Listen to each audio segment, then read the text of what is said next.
I was bullied to the max at school, influenced by my parents splitting up, my grandfather dying on Christmas morning. All that happened the same year, and I became suicidal at that point. You put on whatever mask you need to fit in. When it comes time to deal with adult life, you're almost a little bit confused in your head of who you are and how you're supposed to deal with these things. I went from trying to have someone else proud of me to me being proud of me. And for the first time in a long time, I've been really excited about growing every day and seeing what the future holds. You are listening to the Ockery Podcast, a show about men and masculinities, the challenges that modern men face, and how to chart a better way forward. I'm your host, Matt Howlett, mental health coach and founder of the Ockery. In this episode, I'm talking with firefighter, father, business owner, and Portland Coffee School graduate, Matthew Efford. We talk about how he was bullied as a child and why he became suicidal at one point, how he navigated an ADHD diagnosis as an adult, what he does to process the often traumatic experiences that he has as a firefighter, the challenges he's experienced in business, and yes, how he attended coffee school in Portland, but now relies on Keurig for his caffeine fix. This one's about the personal discovery that often comes through personal struggles, and I hope it inspires you on your own journey towards self-understanding and personal growth. Well, man, thanks for jumping on with me. I appreciate your time. Oh, no sweat, brother. Appreciate I'm happy to do it. Yeah, I mean, I think the biggest thing that I appreciate is just the willingness that guys have in doing this to answer the questions that I might fire off and be a little bit personal. Because you know what I mean? Like that's what's interesting, right? Personal stories, like where have you come from? What have you been through? How did you get to this point that you're at, and where are you going now? You know what I mean? Yeah. So let's dive right in. Who's Matt Efford? Where have you come from? What do you ask? Where do you come from, boy? I came from around the bay. Yeah. I grew up in Clark's Beach. I spent 15 years out there, and I moved in the city when I was 15, and moved in with my dad after my parents split up. And physically, that's where I came from, Clark's Beach. But, Clark's Beach, Newfoundland. Yeah, Clark's Beach, Newfoundland. E&E takeout. Every day. Dude, there's no way. If you had E&E takeout every day, you wouldn't be here right now. I had to get my cholesterol checked recently just to make sure that I didn't have any issues because of that. So, I moved out of there after my parents split up, and after some things went down at home, and kind of started a new life in the city when I was 15, and I tried to recreate myself the best way I could, and it's been nothing but a learning experience ever since. Well, yeah, as life is. So you came in, you finished high school in town. Yeah, I did. Yeah, finished high school. I started high school at Mount Pro Senior High, and I graduated out of PwC. Oh, no way. Mount Pro Senior High. That's right across the street from where I basically grew up. Yeah. Yeah. I was at your house. Yeah. At that house? I was at that house. Yeah. No way. I don't even remember that. When was that? No. Man. It must have been back when we were like the Matt Eddy days. Like, I love that. We refer to a time period as the Matt Eddy days. Yeah. That's great. Yeah. Okay. Yeah. I remember you had your bench press there, and you did a lot of jumping on. Yeah. Yeah. So that means you made it down to the basement, to the dungeon. Yeah. Yeah. I was lucky enough to make it down there. Lucky enough. Yeah. Scattered few make it down there. Right. I wonder when that was. Yeah. Cause I started college, it would have been in fall of 2000. So it must have been just before that, when I was still basically living in Newfoundland full time, and just I guess back so. Down then. Yeah. Cool. So that changed your life. But that was the TSN turning point there, right there. Yeah. So where are we catching you now? Besides the cafe that we've got you in, you're a firefighter. You started real estate business just recently, right? Yeah. So I started the real estate at the beginning of the summer, and it's definitely a learning curve for me. Yeah. I started real estate based on me wanting to grow myself and expand. So I said, why not? Like specifically for a business venture, because you hadn't really done anything like that before, or was it just something different? Yeah, well, I do have my own business on the outside of that. I do own a print brokerage, Okay. printing brokerage called Print NL. I've been doing that for a couple of years, and yeah, like since then, through trying to do some like self discovery and finding out where I have potential to grow in, I Hmm. decided to give myself a shot at real estate to see what you know, see how I would do with that and stuff. Right. So that's got to be, I mean, different by way of challenge. You're still dealing with the public, but it's got to Yeah. be, what are the challenges like there compared to the printing business? It's a different kettle of fish altogether, really. Like with the printing business, you have a service to sell that's more tangible, Hmm. something every business needs. With real estate, you kind of got to deal with what you got. So like there's not a whole lot of houses on the market right now. Okay. So if you have a buyer with you, you don't have a product to sell them because there's nothing out there. Right. So then you got to switch to a different side of it. You got to go and try and find somebody who wants to sell a house. Right. Is that a bit of a saturated market right now? Like, I don't know what it's like here in the province. I've only been back here for about 2 years. It Yeah. seems like there's a lot of real estate agents, and maybe There's, they're not all yeah. active. I don't know. I think a lot of real estate agents kind of got on the go when things were, when there were a lot of houses and a lot of houses selling for a really high price. Okay. And then all the houses sold. There's a bunch of agents out there and with no houses to sell. Right. So that's basically where we're at now. Like it's hard to find somebody who's willing to sell with interest rates as they are. Yeah. And correct me if I'm wrong, but in a lot of ways with real estate, you're not just selling a house, but you're selling yourself. Yeah, Right. There's a lot of that in that job because you are presenting yourself as someone that, the seller or the buyer would want to work with. So yeah, it's like, based on your personality, your interpersonal skills, communication skills. What has that yeah, been like? Because that's definitely different from people coming to you saying, hey, yeah, I have this printing need. yeah, yeah. Like I'm confident in the printing industry. I grew up in the printing industry, so I know what I have to offer as a seller, and I know the product really well. I know what you want and what you're willing to pay for it. Right. Um, in the real estate industry, it's been a lot of self discovery first, because how can you sell yourself when you um, don't really know your strengths and weaknesses in that industry? Okay. So, like, if I would be doing you an injustice if I told you a lie about myself and and I didn't follow through with it, right? Sure. So, I wouldn't.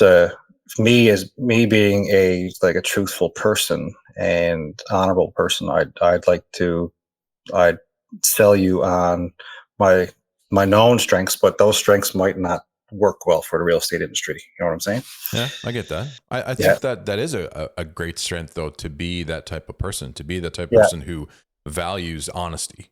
You know what I mean? Because hmm I would imagine that not everybody, I would say just about everybody might value honesty, but sometimes, you might feel the pressure at least to sugarcoat a situation, to yeah, maybe stay yeah, away from issues in a home, you know what I mean? And hmm try to highlight the yeah. benefits. Yeah.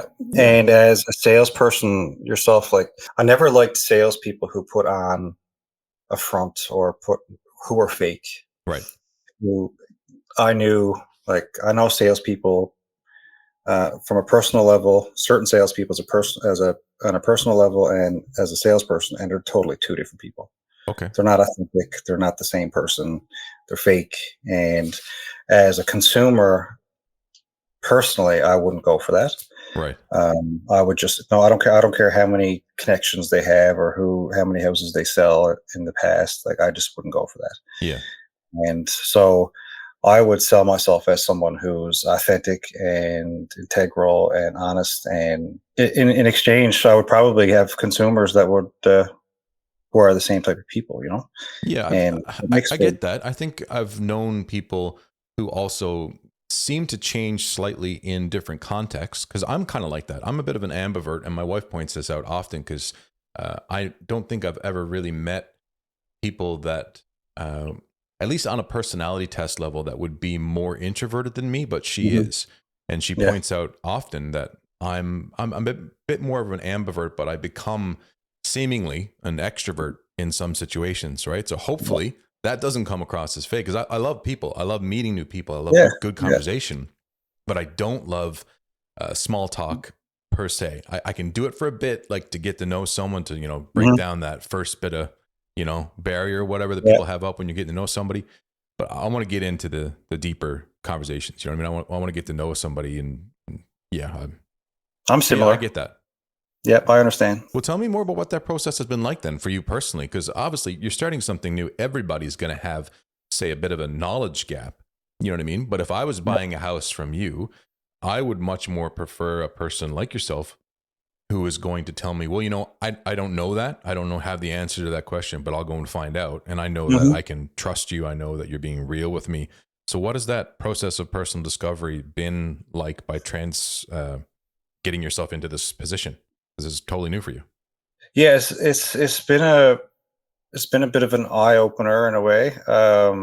Learning something from scratch has been something that I haven't done in a long time since school. Mm-hmm. So, and especially at this stage of my life where I've matured in certain ways and discovered different things about myself, struggling with, I wouldn't say struggling with, um, getting through the diagnosis of ADHD.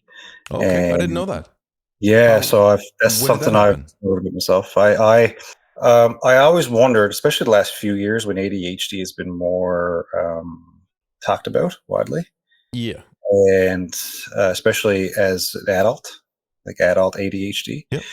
And so I've wondered, and I follow a lot of different influencers on Instagram and stuff, and I just see what they talk about. Yeah.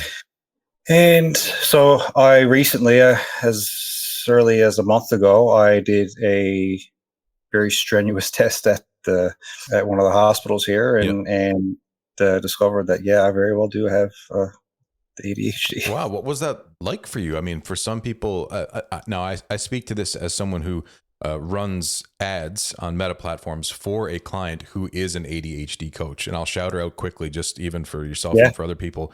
Kristen Carter, I have ADHD. She has a podcast. She's fantastic, super Hmm. authentic. Yeah. You definitely should check her out. But I know for her and her story, and for other people that she works with, getting that diagnosis is almost a bit of a relief. It can be It really is. clarifying. Yep. Yeah. Yep. Okay. So the process of discovering, so the testing was mentally draining. It was like 8 hour day, uh, 2 or 3 8 hour days.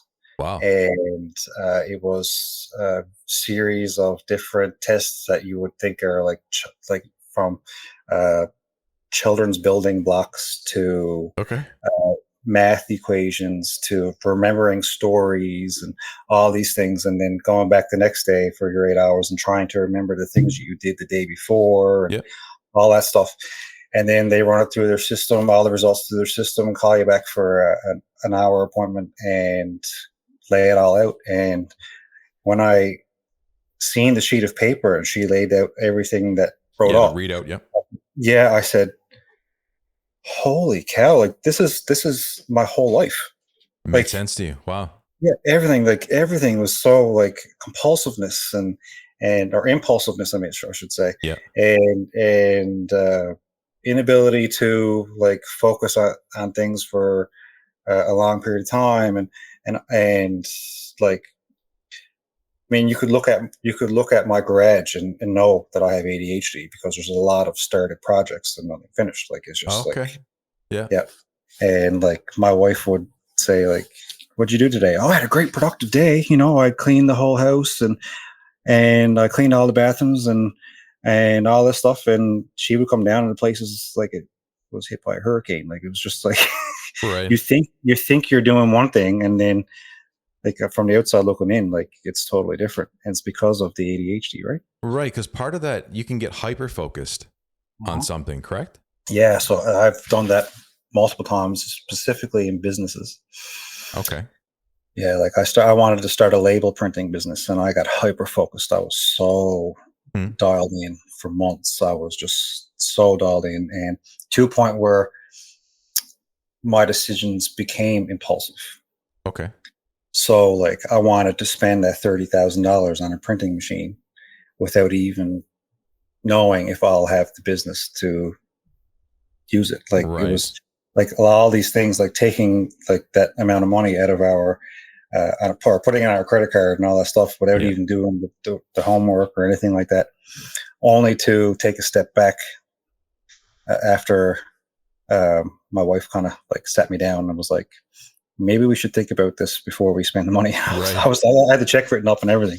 Yeah. And, and then once I finally kind of like let my brain rest a little bit, I was like, oh, okay, I'm glad I didn't spend that money because I would have lost it all and Right. would have been stressed for the next 3 or 4 years. Like, I so mean, I do that a I lot. find that type of thing fascinating. The like Yeah. personal testing, just self discovery, right? Yeah. I'd love to hear a little bit more about what that process has been like, and whether it's specifically the ADHD process or not. Just you, personal discovery. Mm, What has that process been like? Because for one, I don't think that's a topic that men talk openly about often. Like we don't yeah. have conversations like you and I are having right now. Mm, Definitely not in groups of men where it's like, mm, oh man, I've been going through this thing. Like, someone asks you, how are you doing? It's like yeah. usually a quick response. You don't really usually get into conversations about, well, man, I've been going through this and this is what I've been learning about myself. like Yeah. Yeah. Yeah. how Best time, often, bro. That's it. Right. yeah, how are you? Best kind, right? Yeah. Okay, let's move on, talk about sports. Yeah. Yeah. Or the weather. Yeah, Yeah. dive in, It's man. Tell been me. Yeah. my personal story has been, or my personal story of self discovery has been wild. I started out like when I was 12 years old, man, I was bullied to the max at school. Mm, And at that age, you're going through a lot of your brain is trying to develop. mm-hmm, Uh, Opinions of yourself start to develop. Your opinions of the world start to develop. mm-hmm. Like you're trying to start a foundation. That's kind of where your foundation usually starts.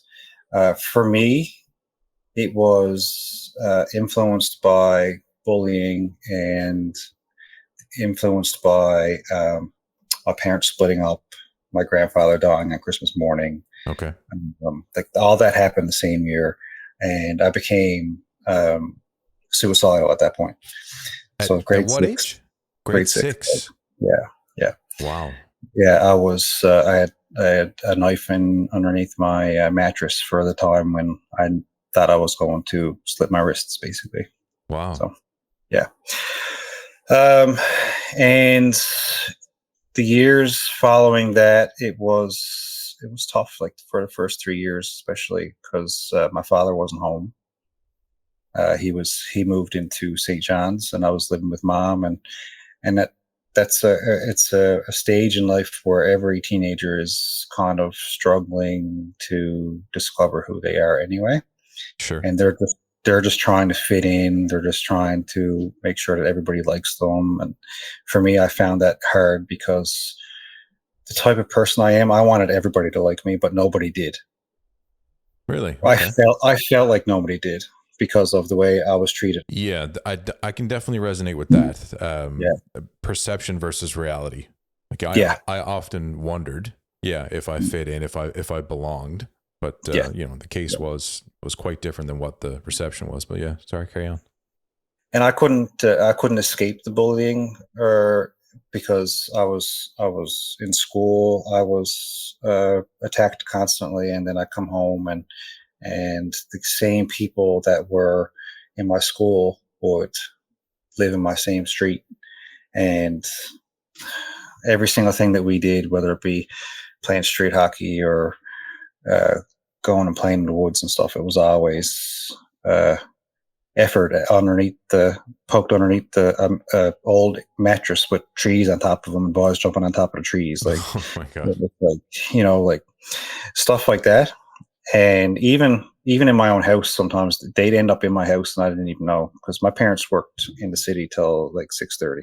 Okay. So from the time we got home at 3 till 6:30, it was like just me and my brother, Right. and who's 4 years younger than me. And they would be in my house, terrorizing the house, stealing money out of the can that we used for saving coin. We save coins for our vacations and stuff, and stealing Sure. money out of the game and stuff. And it was just like it was constant. And then eventually, we made the decision that me and my brother were moving with my dad in the city. And at that point, I had an opportunity to put on a new face. So I became the class clown, tried to be popular, Sure. tried to be someone I wasn't so that everybody would like me because nobody knew me at this point. So I was like, well, this is my opportunity, right? Yeah. But because of that, I wasn't able to figure out who I was as a person. And I also didn't realize that I needed to do that. Needed to So do what? Figure out who you were. figure out who I was. Right. Because So like you're for busy like, wearing like yeah, different masks in a way. Is that yeah, right? and you become um, that's something that you just carry on through your adult life, and you put on whatever mask you need to fit in or get along with different people, and when it comes time to settle down and get married and have a career and all those sorts of things and deal with adult life and stressors and mortgages and all that kind of thing, like you aren't able to deal with these things appropriately because you're almost a little bit confused in your head of who you are and how you're supposed to deal with these things, right? Yeah, I think that is one of the biggest challenges with boys becoming men. One of the things that I try to address, at least in the writing that I did when I was putting together the website back this last spring, is because I call it automatic pilot. I refer to this, I think, fairly often, is that we kind of default to our just automatic responses. Like our brain's telling us like, you got to be safe. You got to be safe. You got to be safe. You got to get what you need. Right. So whatever it is that you need to do to get what you need to be safe, we learn to do that in different situations. But then we just we learn these patterns of being and behaving that keep us maybe safe. Like, like you were doing, trying to become someone that you might not have been in order to be liked, in order to get those needs met. Right. But we don't really ever take the time to listen to ourselves, to listen to our own thoughts and feelings and sort that out so that in a given situation, we can actually be present, mindful, and respond in a way that we want to, respond in a way that we can look back on and be proud of, that we've, really expressed ourselves in that moment rather than just like kind of going with the flow, right? Yeah. Trust in this automatic pilot, whatever you want to call it.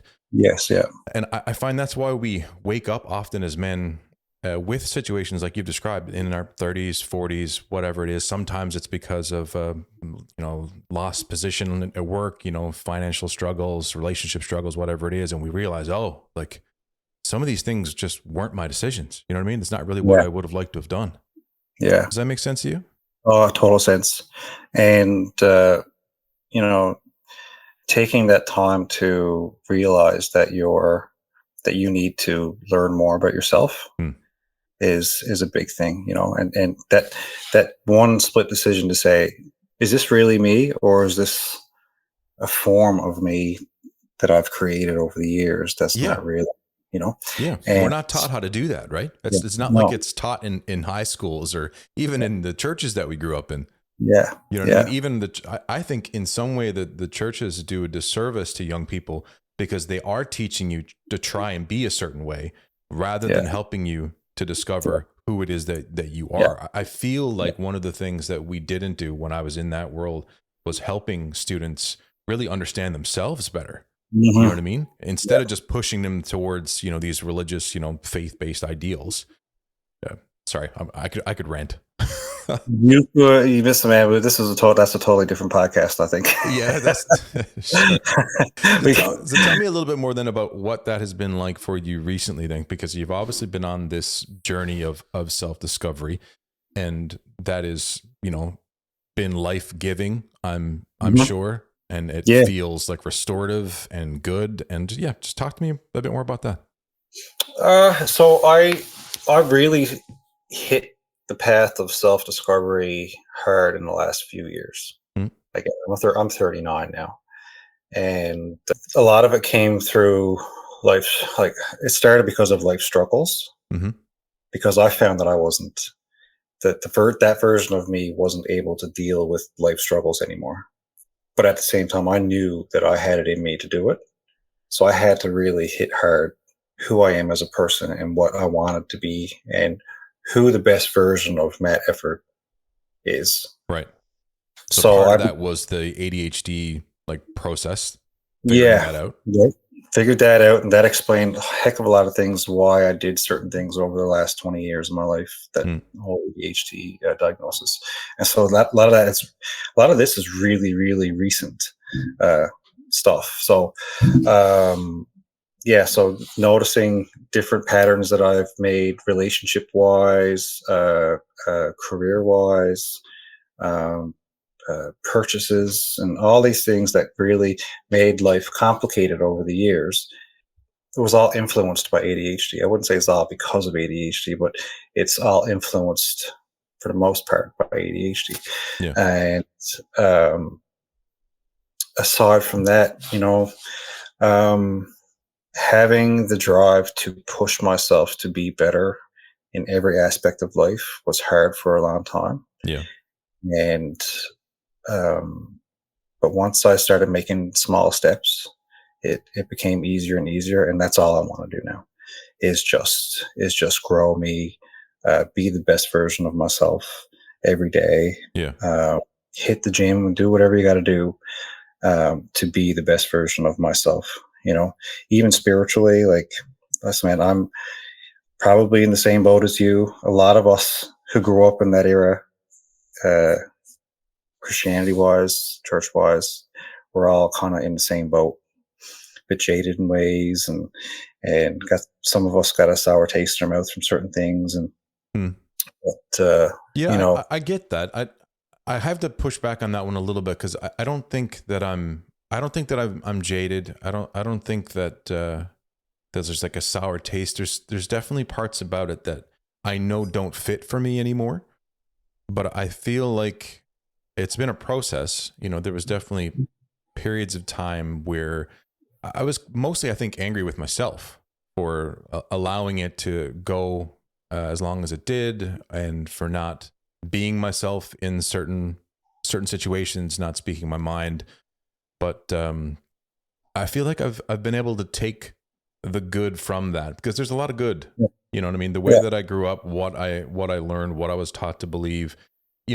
I was having this conversation with someone just. It was a shared friend of ours last night, actually, Colin Hollett.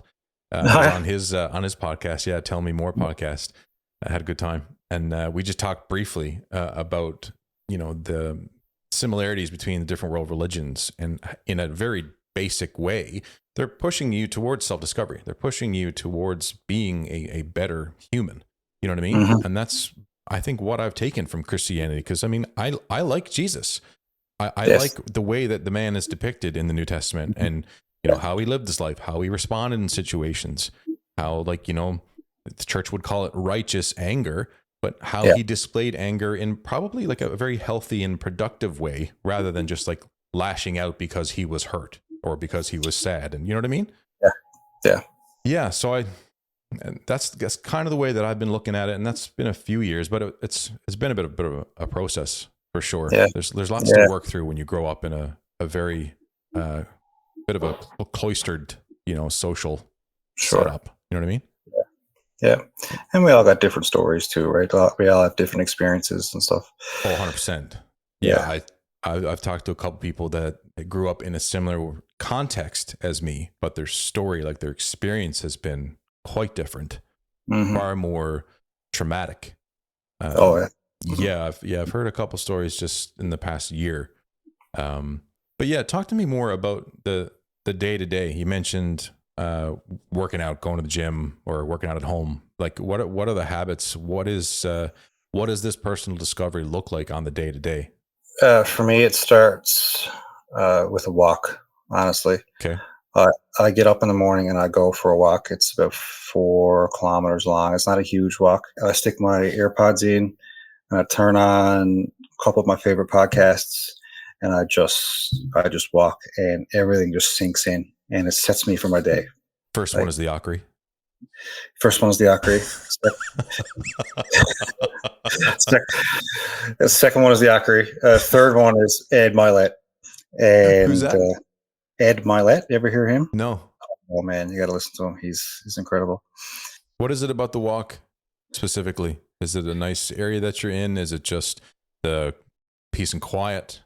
My walks are, walking down the CBS trail, feeling the leaves, smelling the air, just being really mindful of all the textures and the smells and the sights that it really helps you like zero in, right? Yeah. And so while I'm doing that, I listen to the podcast and everything is sinking in. Like I wish I had done that in school and had everything in school. I wish I had on audio and just was walking, because I would learn so much more. Right. And whatever it is, like I could listen to a podcast and work out pump, like just on the press or chest press or anything like that, and I can't focus. But when I get on a walk, for some reason, I'm able to do my walk and listen and learn at the same time, and it all just sinks in. So I made that a habit. Yeah. So I do it every day. It has to happen. Now going to the gym has to happen because I feel great. Always trying to better myself in each area of my life. Always trying to grow. So that includes the gym. That includes reading books. That includes pushing myself to start a business, or pushing myself to grow my business, Yep. or pushing myself to learn more in the field that I'm in, whether it be firefighting or the print shop or real estate. Doing real estate is a learning experience for me as much as it is a business and a financial decision I wanted to make. Mm-hmm. So every area of my life, I'm pushing to grow more. And so every day it's taking on new challenges, right, and trying to be a better dad, better husband. Sure. And and then the day's over and I'll do it again next day. Okay, so you're also a firefighter. Yeah. So how do you balance the consistency that you want with these habits with that life of being a firefighter? Because that's not that's a 12-hour shift. It's 24. 24. Yeah. It's different. You go in and you're around at least six other personalities. Sure. And you're faced with any sort of situation or scenario that you're never 120% prepared for mentally. We're trained to be prepared for a lot of different scenarios, but we're not trained to be mentally prepared for a suicide or a child choking on something, or a gruesome car accident, or going into a fire and not being able to see a thing until you see an orange glow and you just got to put water on the fire. Like, it's not like, if you're not mentally prepared for it, and it's definitely a growing experience every shift because of all that. Like, you're forced to deal with that. And so I made a decision when I started firefighting to do counseling right off the bat. So my first suicide hanging call I went straight to my psychologist, and we did some different techniques to help me deal with that. And it helped, and so I wanted to protect myself and wanted to learn how to deal with these situations that I was going to have to face. And that's what I did, and I'm still doing. And because every situation is different, right? Yeah, that's, I can't imagine. My brother is with the RNC. Yeah. And I can't remember now when he started. It feels like just recently, but I'm pretty sure he's been at it for a couple of years. And he doesn't get into details about stories, but there was, he just referenced one a while ago that, was his first time seeing this thing, right? Walking into this context. And you could just, again, didn't go into details, didn't tell us really anything about it, but I could see it on his face and hear it in his voice. You know what I mean? That is a wild thing to go through, especially if it's going to be consistent. Yeah. Yeah. And for them, I feel like those types of situations are more consistent. They're going to everything. Yeah. And I can't imagine what they see and the paramedics see. I would run through a house fire every day before, if I didn't have to see some of the things that they see. Right. Yeah. It's probably a bigger variety, I suppose. How do you, Mhm. I mean, obviously you have the help of your psychologist you mentioned. How do you keep that from getting into your day to day at home with the kids, with your partner? It's not easy to separate one from the two. Yeah.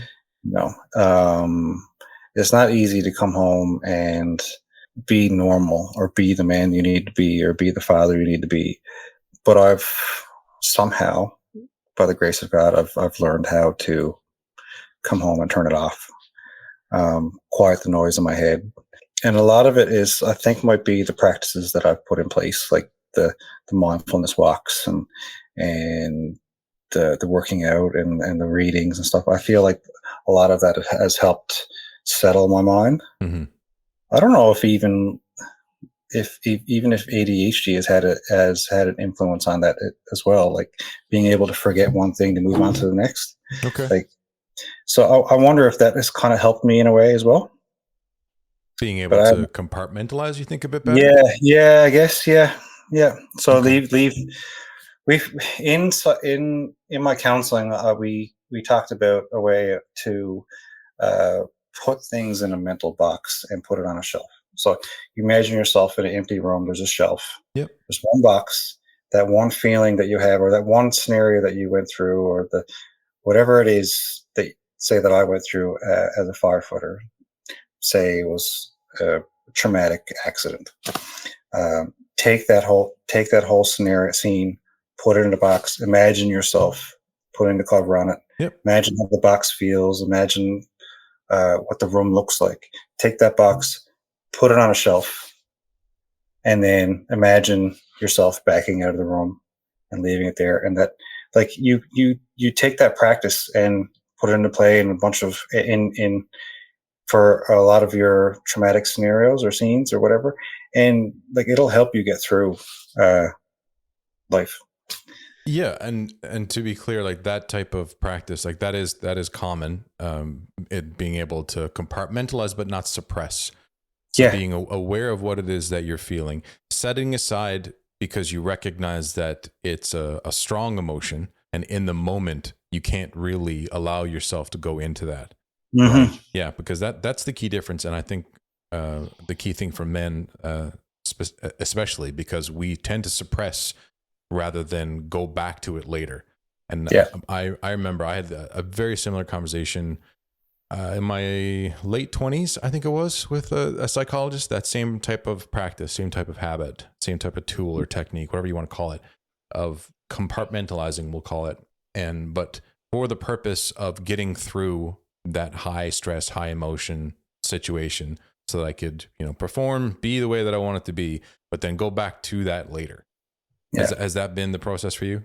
Yeah. Yeah. So And like we've journaling we or conversations or yeah. yeah, and we've done a lot of awareness in PTSD at work as a firefighter, and it's more of a common thing now to for all of us guys to actually talk about what we just all went through together, because we're all experiencing the same thing. Yeah. Like we're all human. None of us are too strong, or like we're all emotional human beings. Yeah. So we're not like back in the day. It used to be like the old guys in the fire hall would be like, "Wow, boy, you get over that, right?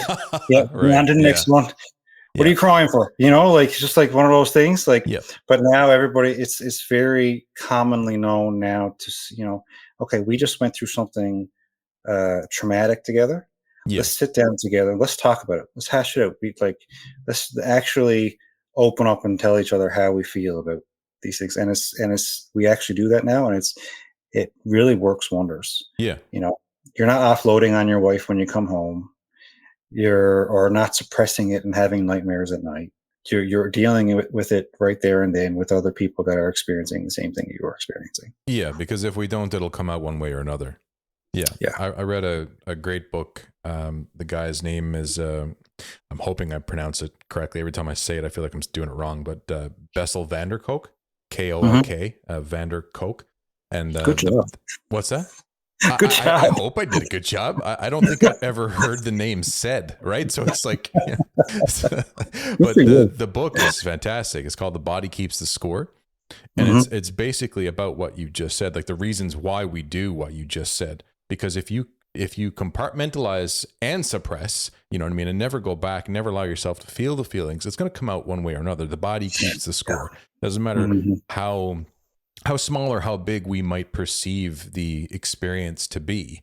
You know, if we suppress emotion, it will come out one way or another. And I shared this with a past guest just recently. I can't remember. I've done a couple episodes past like week. And the conversation for me went directly to headaches and skin issues, because that's what it was always for me. Anytime that I'm overly stressed, diet comes into it a bit too, but it's always been headaches and like skin problems. Okay. Yeah, one way or another. Like, and I mean, obviously, when you get older, you know, your body's getting a little bit tired. Your body's ability to deal with stress might be a little bit, you know, lessened with age, and that's why, you know, for some, we have, you know, men passing from heart attacks at like, you know, late 40s, early 50s, like way before they should be, you know. 100%. Yeah. So like you don't know. It's hard to draw, I'd say, direct link from that, but you know it plays a role. Oh yeah. Yeah. Like personally for myself, like stress always, my impulsiveness always came out. So I would be an impulsive eater. I would be an impulsive buyer. Okay. Like all those things really exasperated when I was really stressed out. Going back to when I was a firefighter, or when I decided to become a firefighter, I should say, you know, thinking back about how I grew up and the things that I went through. One of the reasons why, you know, a lot of kids grow up and they're like, I'm going to be a firefighter when I grow up, right? Yeah. Or I'm going to be a cop, or I'm going to be whatever. I didn't know what I wanted to be. Neither did I. Yeah, I was one side of me wanted to do acupuncture. Like it was just like, I had no idea what I wanted. Then I thought about, you know, my past, and I was like, what job or what career could I take that would really put all my bullies to shame? Okay. Really say, you know, Matt Efford, he's a firefighter, right? Yeah. You know, and that was my drive to become a firefighter, and I became a firefighter for that reason. But I learned that I really enjoy helping people. Okay. In ways that showing up at ground zero and helping people, that's where I thrive.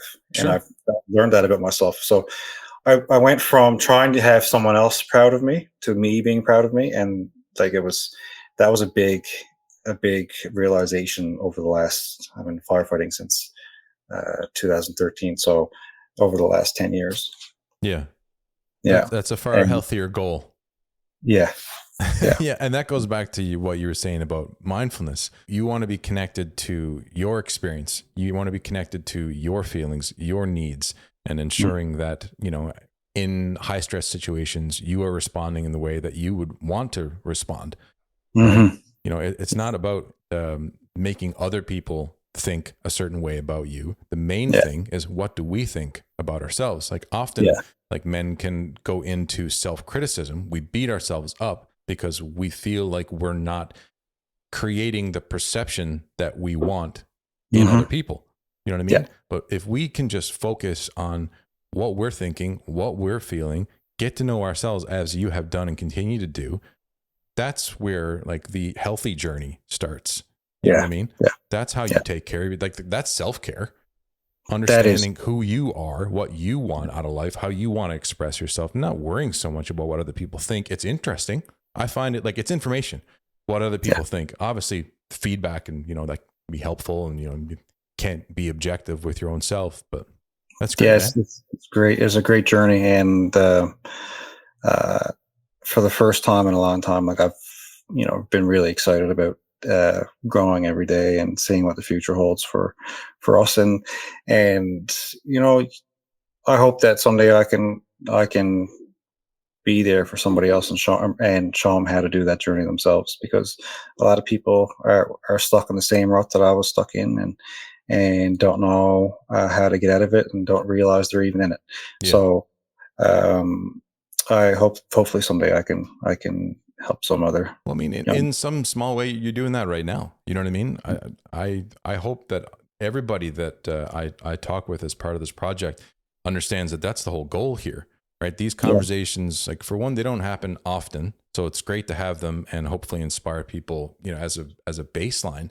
But there's going to be not just men, just people who listen to this and hear a bit of your story and resonate with, the bullying. For sure, I experienced that as a kid. It will resonate with, like, the challenges that you've been through specifically, even like the ADHD piece.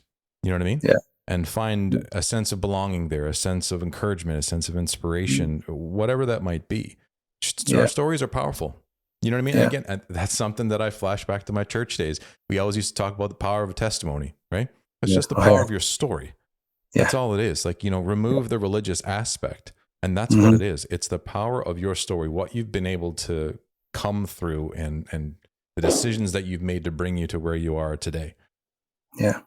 And it's okay to be on a path of self-discovery, and it's okay to always want to learn. It's always okay to grow, and accepting that is very peaceful and helps you every day. Yeah, more So than okay. I mean, yeah, I think that's the purpose of life, yeah, is self-discovery and putting yourself out there. I was saying it to Colin, actually. We talked about this last night. It's understanding yourself, learning about yourself, being able to express yourself. So that talks about, life's work, what it is that you're going to get into as a man. How are you going to give back to the world? And then just straight up loving other people. That's what life is all about. What else is there that would really be, deeply satisfying, that would matter? You know what I mean? Yeah. Whenever I, get to the point where my time on this planet is over, I want to be able to look back and say that that's what I spent my time doing. You know what I mean? Yeah. Helping other people, learning more about myself so that I can really enjoy my experience and, express myself, understand my feelings, and, why I feel the way that I feel, go after what I want rather than what I think other people expect of me.